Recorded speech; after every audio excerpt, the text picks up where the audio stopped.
Bonjour à tous. Alors, tout d'abord, je tiens à remercier la Fondation Optimind pour l'opportunité de présenter une nouvelle fois mes travaux de recherche.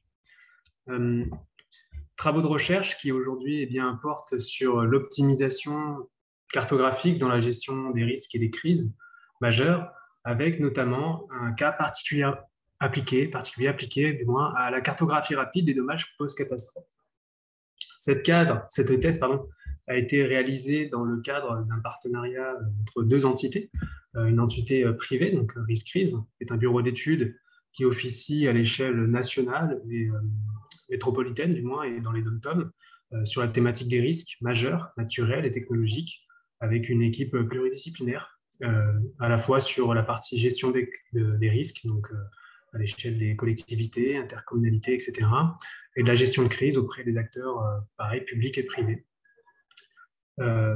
Et un acteur aussi public, le laboratoire de géographie et d'aménagement de Montpellier, qui lui est un laboratoire fondamentalement ancré sur la gestion des risques avec une approche géographique et donc par l'analyse spatiale. Et du fait finalement de mon affinité au sein des deux structures, l'objectif premier de ces travaux de recherche était de pouvoir coupler à la fois une approche très opérationnelle du domaine privé, finalement, sur les risques majeurs, et des projets de recherche dans la cartographie et l'optimisation de l'analyse et du traitement de l'information géographique pour justement optimiser les processus de gestion des risques et les crises au sein du laboratoire. Ce travail de recherche, il a bénéficié d'un certain contexte, alors je reviendrai plus tard sur le pôle de recherche et développement, d'un certain contexte, puisque tout d'abord, c'est né de besoins au sein du bureau d'études d'optimiser ces procédures cartographiques d'analyse spatiale pour répondre aux besoins des clients, des différents clients que nous avons à différents échelons nationaux du moins, et du laboratoire d'optimiser ces outils de transfert de connaissances et de retour d'expérience scientifique post-catastrophe. Cette thèse a commencé en 2017 et c'est à peu près aussi le moment où a eu lieu une catastrophe sur les petites Antilles françaises, notamment le passage du cyclone Irma en 2017, et qui a finalement apporter un terreau fertile, si je puis me permettre, à mes travaux de recherche sur la cartographie des dommages post-catastrophe. À l'issue de ce cyclone, du passage du cyclone Irma sur Saint-Martin, j'ai pu mener avec l'équipe du LACAM plusieurs missions de terrain avec pour objectif de capitaliser à la fois les données sur les conséquences de l'endommagement, mais aussi sur le suivi de la reconstruction, les procédures de gestion de crise, et d'accompagnement des populations à la post-crise. Et durant ce terrain, la première étape a été de faire une cartographie des dommages. Et cela m'a amené finalement à analyser des données diverses et variées, à la fois celles du terrain, bien évidemment, mais aussi les données que je pouvais capitaliser par différents intermédiaires, et notamment les procédures de cartographie rapide des dommages post-catastrophe, qui sont produites par Copernicus Emergency et d'autres acteurs comme le CERTIC notamment. Cette confrontation avec ces différentes sources de données a donné lieu à un premier raisonnement scientifique du moins, sur comment proposer du moins une représentation efficace à la fois sur le plan visuel et cognitif en situation de crise pour la diversité des acteurs impliqués sur l'analyse et l'évaluation des dommages post-catastrophe. L'idée étant, par l'intermédiaire de la carte, d'apporter des réponses à la multitude d'acteurs qui allaient utiliser les données de l'information géographique, du moins qu'on pourrait récolter par le terrain, mais aussi par l'imagerie satellitaire. Cela a donné lieu à un travail assez dantesque d'état des lieux de la cartographie rapide des dommages post-catastrophe, comme nous pourrons le voir à l'échelle internationale, une analyse des diversités cartographiques et finalement l'implication de cette diversité cartographique du point de vue de la représentation et des traitements de l'information spatialement ont comme implication auprès des différents utilisateurs, pour ensuite proposer une représentation cartographique nouvelle permettant de jongler entre les échelles et d'apporter l'ensemble des réponses utiles d'un point de vue de gestion de crise, mais aussi plus largement de gestion des risques. Et nous verrons comment est-ce que nous avons exploité cette proposition de représentation cartographique et d'analyse spatiale à travers les échelles et dans l'intégration de solutions web cartographiques. Tout d'abord, un état des lieux sur la cartographie rapide des dommages post-catastrophe. Quand on parle de cartographie des dommages post-catastrophe, on parle de produits qui sont nés dans les années 2000 à la suite de la création de la charte espaces et catastrophes majeures, avec pour objectif, je l'ai mis ici, de fournir gratuitement des informations sur les conséquences d'une catastrophe en appui à la réponse opérationnelle. Petit à petit, ces missions, elles se sont bien évidemment étendues avec des outils de retour d'expérience et de capitalisation sur les conséquences des catastrophes naturelles et plus largement des catastrophes majeures, avec comme principale finalement opportunité ces délais d'acquisition qui sont réduits par rapport aux approches de terrain, qui peuvent mettre des semaines, voire des mois à récolter l'ensemble des informations sur l'impact d'un événement. Et là, on va dire en quelques heures, on a des premières informations essentielles, vitales, pour la gestion de crise et la réponse opérationnelle. Et ce faisant, les délais d'acquisition qui sont réduits, on a des délais de production qui sont tout aussi réduits sur l'information géographique et les outils qui vont permettre de représenter cette information, dont les cartes. Les usagers, comme on peut le voir et comme on peut l'imaginer au départ, c'était vraiment orienté sur la sécurité civile et les autorités nationales, mais progressivement, ces produits cartographiques se sont implantés vers les publics plus locaux, régionaux et même internationaux, avec les ONG notamment et les acteurs privés. Quand on parle de traitement de données post-catastrophe, par imagerie satellitaire, on fait référence à l'analyse par photo-interprétation d'images avant et après. Donc, cela nécessite déjà d'avoir des images avant. C'est pour ça que beaucoup de produits comme ça capitalisent sur les imageries satellitaires qu'on peut recueillir tout au long de l'année. Et puis, donc, des produits après qui sont issus justement de ces acquisitions en très peu de temps après l'événement. Grâce à cela, on produit une multitude de cartes, comme on a ici un exemple, des cartographies qui ont été produites après le séisme de Haïti en 2010, par différents acteurs. Et comme on peut le voir, ici, une première problématique se pose, celle de la question de la restitution finale des résultats et du traitement de l'information par les différents acteurs qui vont utiliser ces cartes. Comme on peut le voir, ici, on a des limites liées à la fois au mode de représentation, mais aussi à la diversité des représentations que l'on peut avoir. On voit par exemple, en haut à gauche, des carroyages, à droite, une implantation ponctuelle qui ne spécifie que très peu, finalement, le niveau d'endommagement. On a ensuite des blocs urbains, à nouveau des points, on va avoir des méthodes d'interpolation, etc. Et si on observe un petit peu plus ces cartes, on se rend compte qu'elles ne fournissent pas forcément les mêmes informations d'un point de vue quantitatif et qualitatif.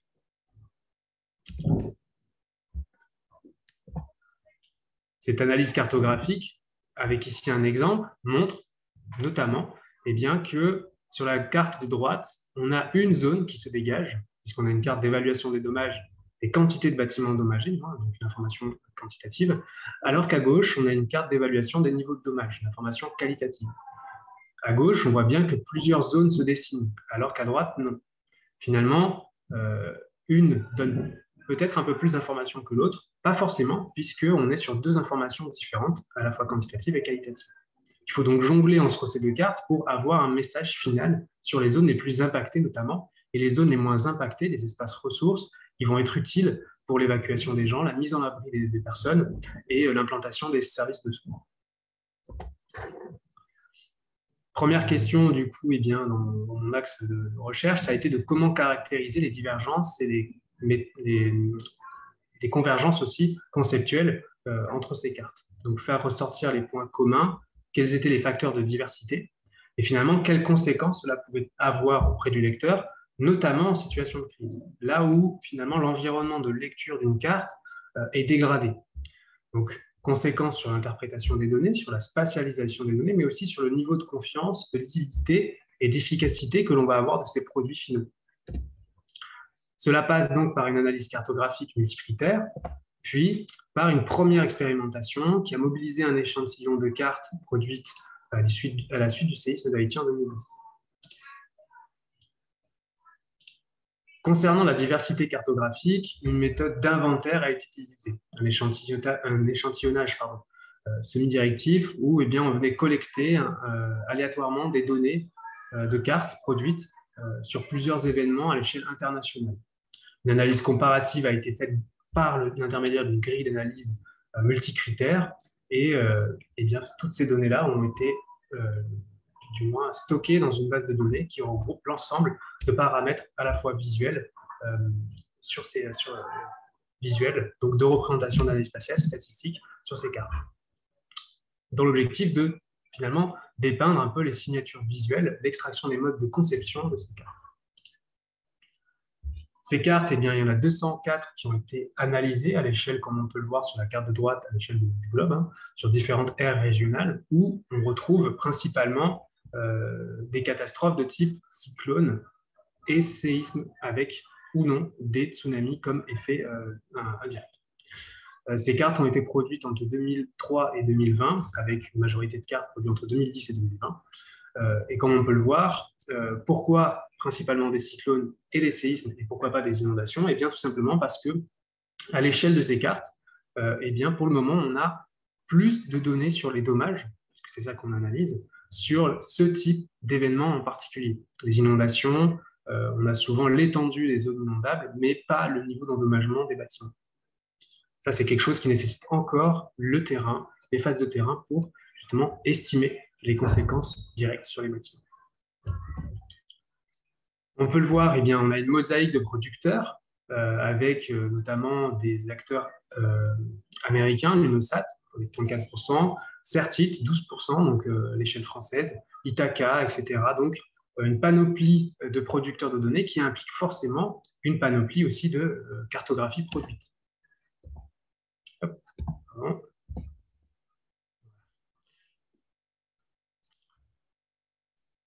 Ces traitements, du moins cette analyse cartographique a donné lieu à un diagramme de flux pour un peu simplifier l'analyse de ces cartes avec plusieurs échelons, à la fois l'entrée qui part par l'échelle cartographique, à quelle échelle sont produites ces cartes de dommages, comment est-ce qu'on implante l'information, est-ce que c'est de l'implantation ponctuelle, surfacique, linéaire? Alors là, je précise, c'est est-ce qu'on va pointer le bâtiment à l'échelle du bâtiment à un dommage ou est-ce qu'on va utiliser des méthodes d'agrégation spatiale comme le carroyage, l'interpolation, etc. Et puis, on affine après avec du coup, les méthodes plus fines d'implantation de ces données. Et comme on peut le voir, eh bien, en bleu, les flux en bleu représentent les cartes produites à des échelles assez fines, donc à l'échelle du quartier ou de la commune. On peut voir que le type d'implantation utilisé est souvent celui d'implantation ponctuelle, ce qui paraît logique, puisqu'on va chercher plus finement à attribuer un dommage à l'échelle du bâtiment.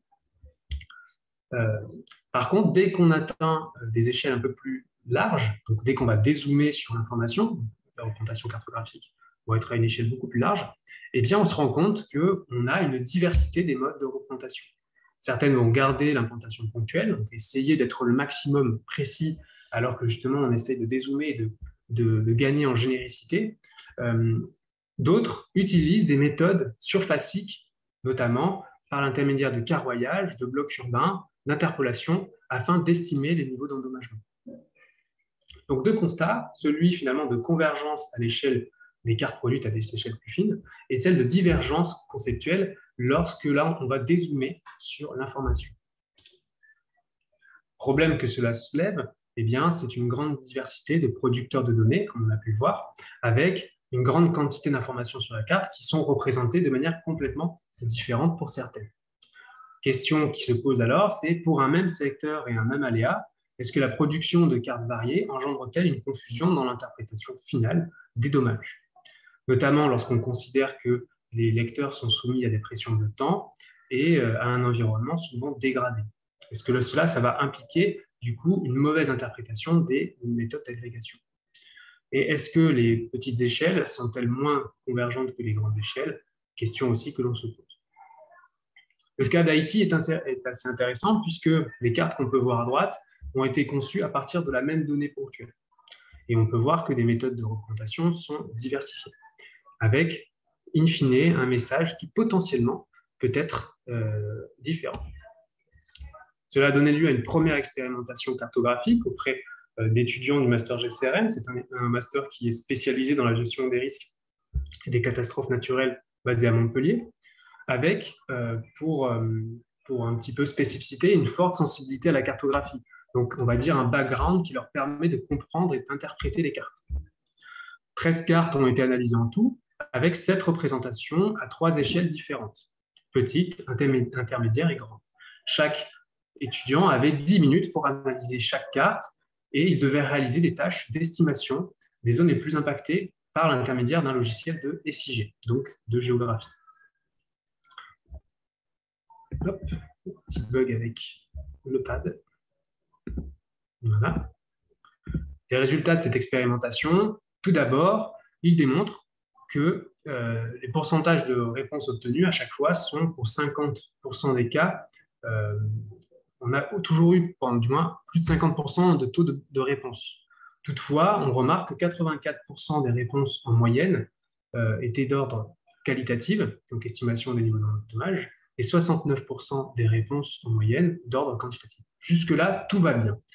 Toutefois, c'est au moment où on s'intéresse à la question des biais d'interprétation, ces fameux biais qu'on cherche à connaître, et bien que là, on voit qu'il y a des défauts à l'interprétation de ces cartes.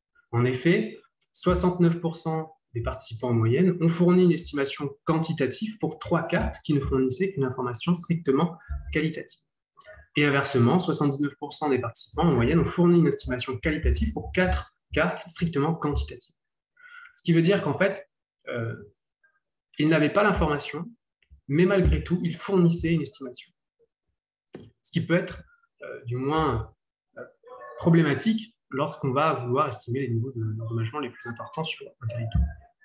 Ici, on a le résultat sur 4 cartes produites par différents acteurs, sur lesquelles on a demandé aux étudiants de localiser les secteurs les plus touchés. On voit bien, progressivement, avec le cumul de l'analyse spatiale qu'on a pu faire sur les zones que dessinaient les participants, les étudiants, eh bien, des zones se détachent. En jaune, c'est les zones les plus citées par les étudiants. Comme on peut le voir, vis-à-vis des cartes, cela ne pose pas forcément de problème. On voit tout de même qu'il y a des zones où des gens ont pu citer des secteurs touchés, alors que la majorité des participants n'ont pas vu. Toutefois, le plus important, c'est de remarquer que malgré tout, malgré le fait que les données d'entrée soient les mêmes et que les méthodes d'agrégation soient par contre différentes, eh bien, on remarque que eh bien, on n'a pas les mêmes résultats finaux entre les cartes. Je m'explique, notamment entre cette carte, la première et la deuxième, alors que la donnée d'entrée est la même, eh bien, si ils n'avaient uniquement utilisé que la carte 2, ils ne verraient que la partie centrale. Donc, pour eux, la zone la plus touchée est au centre. Alors que pour la carte de gauche, elle est aussi à l'ouest et aussi avec étendue au sud-est. On voit bien qu'en fonction des méthodes d'agrégation, la zone d'interprétation est beaucoup plus grossière. Ici, on était sur une carte à points, beaucoup plus grossière pour cette carte-là, pour la carte en bas à droite. Donc, en fait, finalement, on se rend compte rapidement que, eh bien, en fonction des modes de représentation, chacun va analyser la carte d'une manière complètement individuelle. Malgré tout, il va y avoir des zones collectives qui vont se détacher, mais qu'en fonction des modes de représentation, ces zones collectives ne vont pas être identiques en fonction des cartes. On se rend compte du coup qu'en fonction des modes de représentation, eh bien, on a aussi un niveau de certitude et un niveau de lecture qui va être complètement différent. En considérant aussi le fait qu'il y a eu des biais d'interprétation que l'utilisateur n'a pas forcément conscience. C'est notamment le cas de la carte 1, donc on voit ici les blocs urbains, où le niveau de certitude était quand même assez élevé, le niveau de lecture également, alors qu'en fait, elle a engendré un taux de biais d'interprétation assez important. La carte du milieu, elle, eh bien finalement, du fait de sa perte de lisibilité à cause de ce conglomérat de symbologie qui est utilisé pour représenter l'information, eh bien on a une perte de niveau de certitude et une perte de niveau de lecture dans la carte. Alors que pourtant, cette carte fournit une double information à la fois sur la localisation des dommages les plus importants, mais aussi sur finalement l'estimation des quantités. Pareil pour droite, on a l'exemple d'une carte pas lisible et qui du coup n'est pas appréciée par les lecteurs, et cela a un impact sur le niveau de certitude également. La question qui se pose alors, vis-à-vis de cette première expérimentation cartographique et de l'analyse cartographique qu'on avait pu faire sur la diversité en amont, eh bien, c'était quelle méthode de cartographie utiliser pour présenter une information à petite échelle afin de limiter les biais d'interprétation quantitatifs et qualitatifs, améliorer la spatialisation des informations, mais aussi, du point de vue individuel, améliorer la perception sur le plan visuel et cognitif, et in fine, du coup, l'appropriation finale de la carte. Donc pour cela, nous avons proposé une méthode de représentation cartographique, le semi-régulier de points proportionnels. Alors cette méthode, elle consiste à l'agrégation d'informations quantitatives et qualitatives sur une même carte en utilisant une représentation spécifique, mobilisant 3 variables, la variable de forme, de taille et de couleur, afin finalement d'engranger des informations quantitatives et qualitatives. C'est une méthode qui a été mise au point par Bertin, grand précurseur et père de la sémiologie graphique, mais qui a été abandonnée, on va dire, à la suite, car difficilement intégrable sur les logiciels de SIG, que tout le monde utilise aujourd'hui, et qui aujourd'hui tend à avoir un renouveau par l'intermédiaire justement de l'optimisation de ces logiciels et des capacités graphiques que l'on a aujourd'hui avec eux. Ce semi-régulier de points proportionnel, le voici, c'est-à-dire qu'on voit bien du coup rapidement les zones rouges qui se dégagent, zones rouges où on a du coup des dommages importants, complètement détruits, avec des grandes quantités de bâtiments touchés. Donc là, l'idée, c'était vraiment de simplifier l'information géographique à ces échelles, à ces petites échelles, pour localiser rapidement l'information. Et du coup, on a cette double information, à la fois quantitative et qualitative, et on veut la tester. Cela passe par 2 phases d'expérimentation. Ça se complexifie un petit peu, puisque on va plus non seulement justement comparer des cartes et voir où les étudiants signaler les dommages les plus importants, on va essayer de chercher à savoir si les cartes sont bien mémorisées, si l'information est bien mémorisée, et si elle est bien perçue visuellement. Pour cela, on le verra, nous avons utilisé différentes technologies. La première expérimentation sur les capacités cognitives a regroupé un nombre important de participants. Elle s'est faite lors d'un colloque, d'un séminaire notamment, où un atelier spécifique avait été conçu pour tester une gamme de cartes, dont le prototype que nous avons vu. Elle a été faite auprès de scientifiques, opérationnels, institutionnels, étudiants et d'autres acteurs privés du domaine de la gestion des risques et des crises. On avait donc un niveau de connaissance cartographique varié et très peu de problèmes de vue, ce qui était quelque chose d'important à prendre en compte dans notre expérimentation. Donc, comme je le disais, un panel de cartes a été étudié, donc 6 cartes, 6 représentations avec des échelles cartographiques proches, donc des petites échelles, l'idée étant d'analyser à des échelles larges les méthodes d'agrégation proposées classiquement par les services de cartographie rapide et celles que nous proposions. Une tâche spécifique, comme on peut le voir, désolé, petit problème avec mon pad, était qu'il répondait à des questionnaires sur la localisation des dommages les plus importants, sur l'estimation des quantités, etc., etc. La carte était visualisée pendant ces questions, puis on supprimait la carte. Et de mémoire, il devait tracer les zones les plus touchées sur un fond de carte. L'idée étant de faire travailler leur capacité de mémorisation de l'information. Donc voici les cartes en question. On avait du carroyage à l'échelle de différents secteurs. Enfin, on a différents secteurs, on a différentes méthodes d'agrégation. On a le carroyage, l'implantation ponctuelle, on a des blocs urbains, de l'interpolation, notre prototype en bas à gauche et de l'interpolation. Ce sont les cartes, les modes de représentation les plus récurrents, plus notre prototype que l'on propose ici. Les résultats de cette expérimentation, déjà, premièrement, démontrent la diversité des catégories d'acteurs qui ont été expérimentés lors de cet atelier, avec un niveau cartographique qui varie entre soit du novice ou ayant un niveau suffisant, soit à peu près 42% des participants, ou des acteurs ayant un bon niveau ou un niveau excellent en cartographie. Donc c'est à peu près 58%. On voit que par rapport à leurs intérêts de la carte de dommages, on est raccord avec finalement l'utilisation que eux-mêmes ont de ces cartes de dommages. C'est-à-dire qu'on est vraiment sur de la coordination, de l'intervention et de l'évaluation des conséquences d'un événement.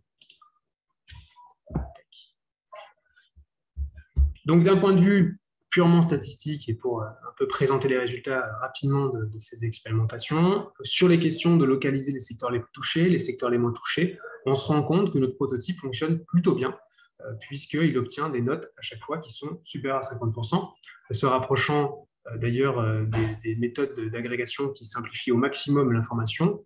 Il n'y a que pour localiser les secteurs les moins touchés, où là, eh bien, on pêche un peu, mais sans doute parce que la gymnastique demandée est moins facile que pour les autres cartes, où on essaye de localiser ici des secteurs, des cercles les plus gros de couleur jaune.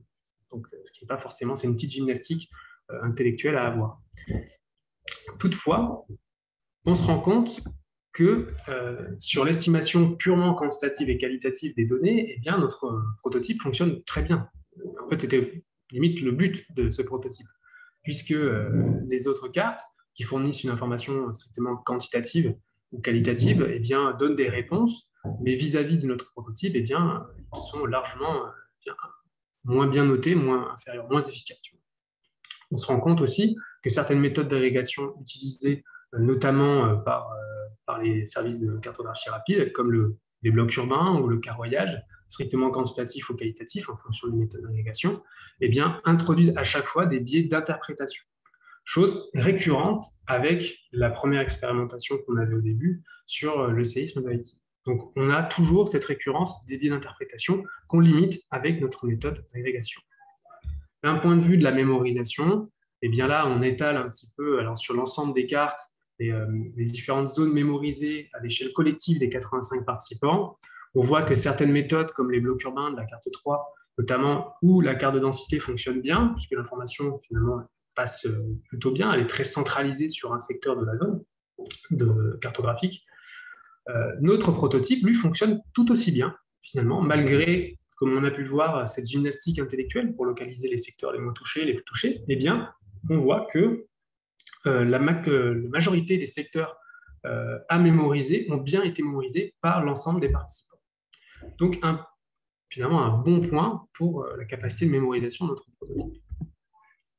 Et cette capacité fonctionne également lorsqu'on s'attarde sur les différents niveaux cartographiques des participants, mais aussi entre les différentes catégories d'acteurs qui ont participé à l'atelier expérimental.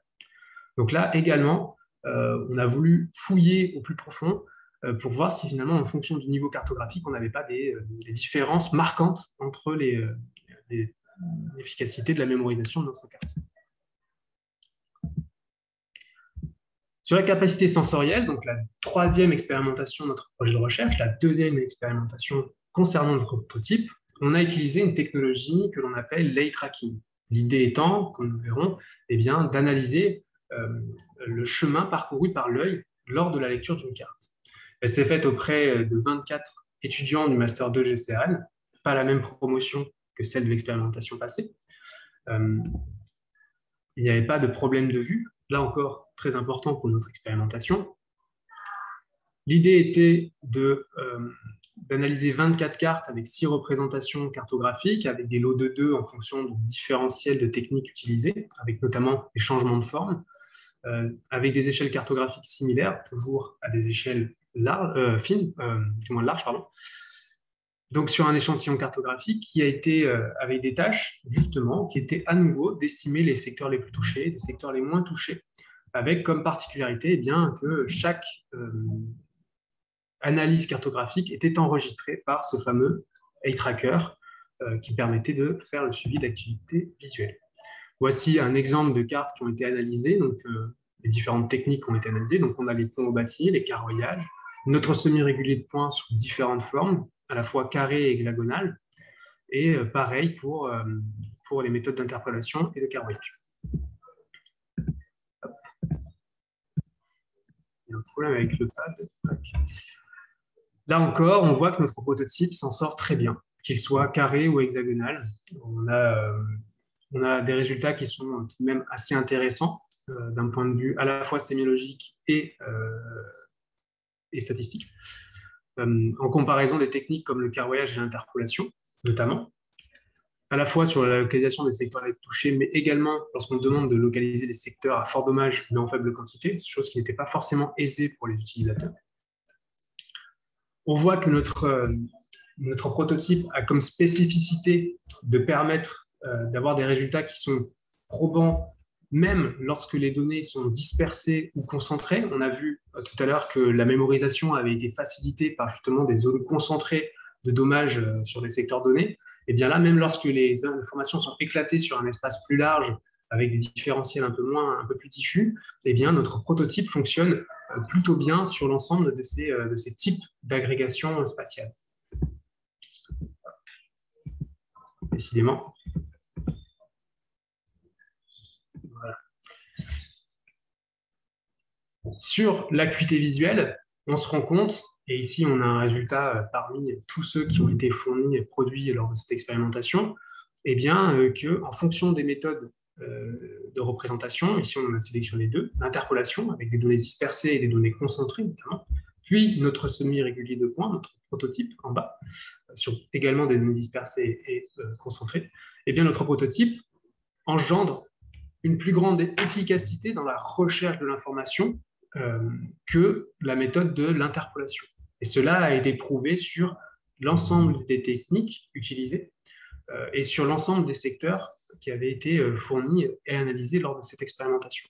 Donc on est vraiment sur l'objectif de base, qui était de fournir une meilleure acuité visuelle directement vers l'information que l'on cherche, les secteurs les plus touchés, les secteurs les moins touchés. Et justement, eh bien, cet eye tracking nous a permis de conforter nos hypothèses. Synthèse de ces expérimentations à l'échelle de toutes nos recherches, eh bien, notre prototype, donc tout à droite, la colonne de droite, offre de bons résultats sur l'ensemble des tâches que l'on peut avoir sur les cartographies de dommages post-catastrophe. Cela donne aussi des bons résultats sur les niveaux de mémorisation, sur les zones de concentration du regard, d'acuité visuelle de notre prototype. Et d'un point de vue de la perception de l'utilisateur, comme on peut le voir, eh bien, à chaque fois, grâce à ces facultés à la fois perceptives et sémiologiques, donc de représentation visuelle, eh bien, elle a su gagner en efficacité, mais aussi en esthétisme, puisqu'on le voit, efficacité et esthétisme est souvent raccord, notamment chez les utilisateurs de cartes, et in fine, sur le niveau de certitude et d'employabilité, d'utilisabilité de ces cartes lorsqu'on veut extraire ce type d'informations sur l'extension des dommages et les conséquences d'une catastrophe. A contrario, certaines méthodes, comme les points surface ou les méthodes d'interpolation, eh bien, on peut le voir, obtiennent des résultats beaucoup plus diffus sur l'ensemble de ces critères. Les points en surface, c'est notamment une contrainte que l'on se met à soi-même à chaque fois à vouloir représenter une information trop fine à des échelles beaucoup trop larges et du coup à perdre en qualité de l'information et en visualisation. Et finalement en interprétation de l'initiation. Donc notre prototype, qu'est-ce qu'on en a fait? Une fois qu'on avait validé ses capacités sémiologiques, statistiques, eh bien, on a voulu l'exploiter à travers les échelles, puisque eh bien, c'était toute la force de notre modèle spatial, c'était sa possibilité de s'agréger à différents niveaux, notamment en utilisant des méthodes qui sont utilisées dans les applications de géovisualisation, de web, Google Maps, etc., avec des définitions d'échelons de niveau de zoom sur lesquels on est venu réagréger notre méthode en faisant des calculs de réagrégation statistique, d'emboîtement statistique entre les différents niveaux d'échelle, afin d'assurer la continuité à la fois sémiologique de notre représentation, de gagner toujours en perception, quel qu'importe le niveau, mais aussi d'un point de vue statistique à ne pas perdre d'informations. Ce modèle-là a été utilisé notamment, comme on peut le voir ici, à l'échelle de Saint-Martin, à différentes échelles de zoom. On peut le voir, progressivement, on vient zoomer sur l'information des dommages. Donc voilà, donc on voit bien qu'à l'échelle la plus fine, on n'a pas besoin d'estimer les quantités. puisque c'est la dimension spatiale qui va nous donner cette information-là. Par contre, dès qu'on dézoome, eh bien, l'agrégation de l'information se fait progressivement et vient simplifier la localisation des secteurs les plus touchés. Ce prototype cartographique a été utilisé dans trois projets. Un projet T-Rex, donc lié à l'ANR T-Rex, donc celui dans lequel j'ai pu faire toutes mes missions suite à l'ouragan Irma, et avec comme objectif de fournir in fine des outils de transfert des savoirs scientifiques et des retours d'expérience par le biais de la cartographie. Un projet ITERI, donc un indicateur territorial du risque incendie, donc ici à l'échelle du département du Gard, où on a une analyse multi-échelle du risque incendie bâtimentaire sur l'ensemble du département. C'est des données qu'on a produites au sein du bureau d'études et qu'on a réagrégées ici par notre méthode. Et puis, SENS Géoservices, qui est aujourd'hui notre projet de recherche, on va dire, un peu phare, qui, lui, a pour objectif de développer un outil cartographique d'aide à la décision par l'intermédiaire d'un catalogue de données, d'indicateurs multi-échelles, multi-risques, multi-thématiques, faisant le croisement entre les données d'enjeux, d'aléas, de risques, de vulnérabilité. Et ici, bien, un exemple, notamment celui de la cartographie dynamique. Alors, je vous conseille d'activer le son sur vos ordinateurs afin que vous puissiez profiter pleinement de l'immersion, puisque c'est une carte qui allie à la fois l'essence. Ah, je me trompe, c'est pas la même. Ça, c'est celle de l'analyse cartographique à l'échelle du département. Je vous fournirai avec plaisir les éléments sur l'autre carte. Donc, comme on peut le voir, progressivement, ici, on zoome. On a des informations statistiques qui se mettent à jour en bas à droite, enfin, au milieu à droite, sur le nombre de bâtiments qui sont affichés et qui sont concernés par l'analyse statistique. Progressivement, on peut zoomer sur l'information et avoir le niveau de risque qui du moins, s'affine à l'échelle des communes, ici, pour le TRESC. On peut exporter les modèles, etc. C'est un des prototypes que l'on a développé durant la thèse sur principalement la capacité de notre orientation cartographique à permettre une analyse spatiale. Et ici, à l'échelle du bâti, on peut le voir, on a l'information sur la couverture du risque incendie. Donc voilà, à l'échelle du bâtiment. Donc ça, c'était pour le prototype ITERI, voilà, avec des capacités d'export de cartes à terme, etc. Tac.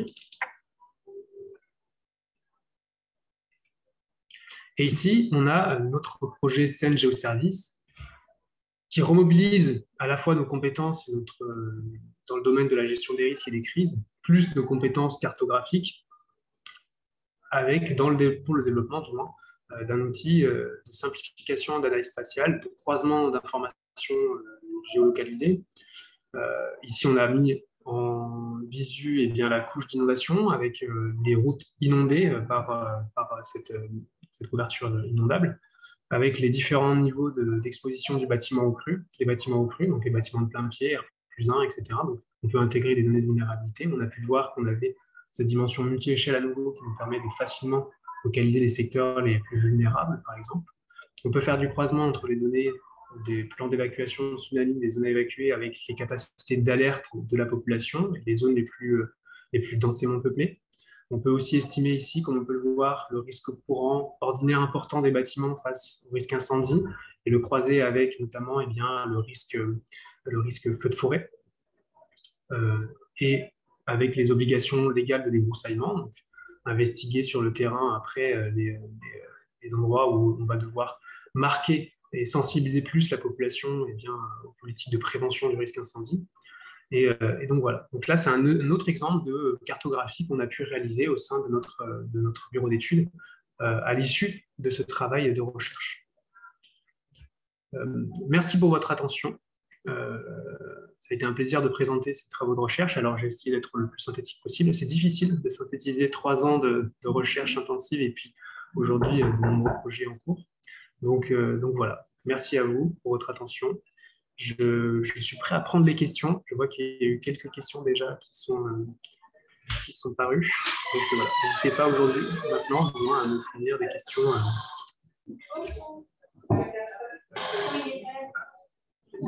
Désolé, c'est le problème d'être aussi enseignant à l'université. On est quelquefois bouleversé.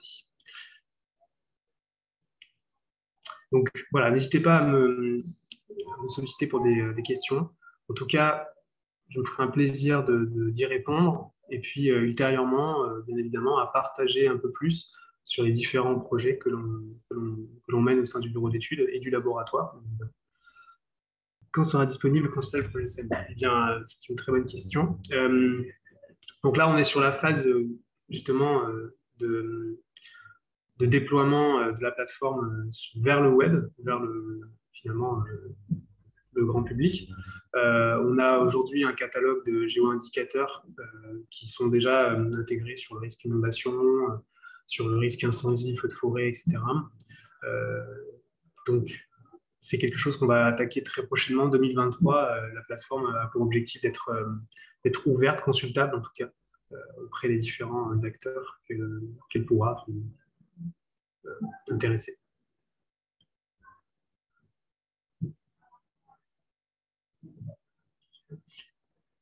In fine, comment faites-vous pour vous dans la pratique de transparence?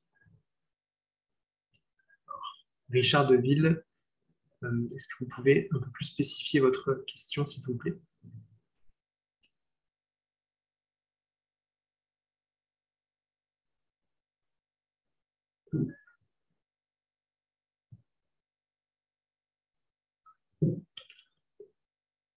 En tout cas, enfin, si je peux y répondre un peu comme ça, a priori, c'est finalement une grosse difficulté aujourd'hui avec la quantité d'informations qu'on peut avoir, d'arriver à croiser les données et à s'attaquer à l'analyse de ces données et surtout à générer une nouvelle information géographique qui peut être utile. On a beaucoup de plateformes à l'échelle nationale, même à l'échelle internationale, qui aujourd'hui diffusent de l'information, mais qui sont souvent monothématiques ou quantitatives ou exclusivement qualitatives. On a très peu de croisements d'informations. Et en fait, finalement, c'est l'objectif de mon retour d'expérience, c'est qu'aujourd'hui, il y a un énorme enjeu à croiser ces données, surtout qu'on en a beaucoup à l'échelle française. Il faut savoir qu'on est très bon sur l'information géographique, de plus en plus open data, et qu'à l'échelle internationale, il y a également des données que l'on peut croiser. Donc, je pense qu'il ne faut pas se priver et puis avoir la possibilité de croiser tout cela pour justement avoir de nouvelles informations qu'on n'aurait jamais eues autrement. À propos des risques d'inondation sur la manière qu'a présenté, prenez-vous en compte les mesures de prévention pour définir les zones de... Alors oui, tout à fait. Ce qu'il faut savoir, c'est que le produit que j'ai présenté à la fin, donc, concernant la région de Montpellier, c'est des données qui sont issues du différents zonages inondables que l'on peut recueillir, dont ceux qui intègrent bien les impacts des mesures d'aménagement et de prévention de risques d'inondation. L'idée, c'est vraiment d'arriver à capitaliser les données que l'on peut également recueillir du terrain. Et ça, c'est à la fois un effort de co-construction avec les acteurs territoriaux. Et du coup, après, nous, on y rajoute notre côté expertise et croisement d'informations. Donc, on est tout à fait en mesure de croiser toutes sortes d'informations géographiques et avec notre œil d'expert, de faire le tri dans ce qui est vraiment utile et utilisable.